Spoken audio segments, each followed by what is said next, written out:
আজকে আমাদের বিষয় হলো বাক্য, ইংলিশে যাকে বলা হয় সেন্টেন্স।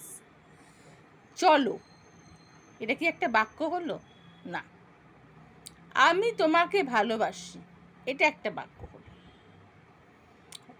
এক বা একাধিক পদ পরস্পর মিলিত হয়ে মনের ভাব সম্পূর্ণভাবে প্রকাশ করলে তবেই তাকে বাক্য বলে।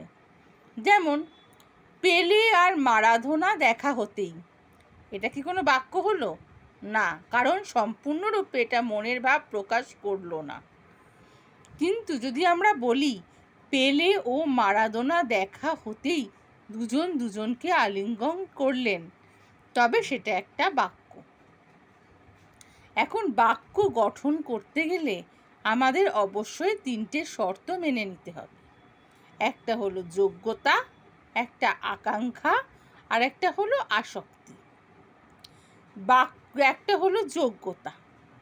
বাক্যে ব্যবহৃত পদসমূহের সামঞ্জস্যই হলো যোগ্যতা। যদি উল্টো পাল্টা কিছু লেখা হয় যার কোনো মানেই হয় না, তাহলে কিন্তু সেটা বাক্য হবে না। যেমন গরুগুলো আকাশে উড়ছে, এর কোনো সামঞ্জস্য নেই, তাই তাকে বলা হয় তার বাক্য বলা যাবে না।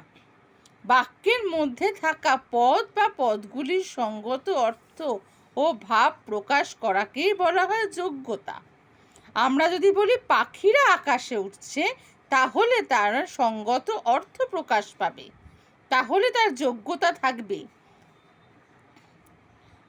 আকাঙ্ক্ষা, বাক্যের অর্থ বোঝাবার জন্য এক বা এক পদের পর অন্য পদ শুনতে যে ইচ্ছে জাগে তাকে বলা হয় আকাঙ্ক্ষা। যেমন আজ স্কুল, এখানে তো কিছু পরে কিছু বলা হলো না, কিন্তু আমাদের ইচ্ছে হচ্ছে আজ স্কুলের পিছনে কি আছে, আজ স্কুল ছুটি। আসক্তি, বাক্যের অর্থ বোধের জন্য পদগুলি যথাস্থানে স্থাপন করাই হলো আসক্তি। ভালোবাসি খুব আমি তোমাকে, এটা কি পদগুলি যথাযথ স্থাপন হলো না। আমি তোমাকে খুব ভালোবাসি, এটাই কিন্তু পদগুলো যথাযথ স্থাপন হলো, সেই জন্য এটা একটি বাক্য। এই তিনটি শর্ত মেনে চললেই একটা বাক্য গঠন করা যাবে।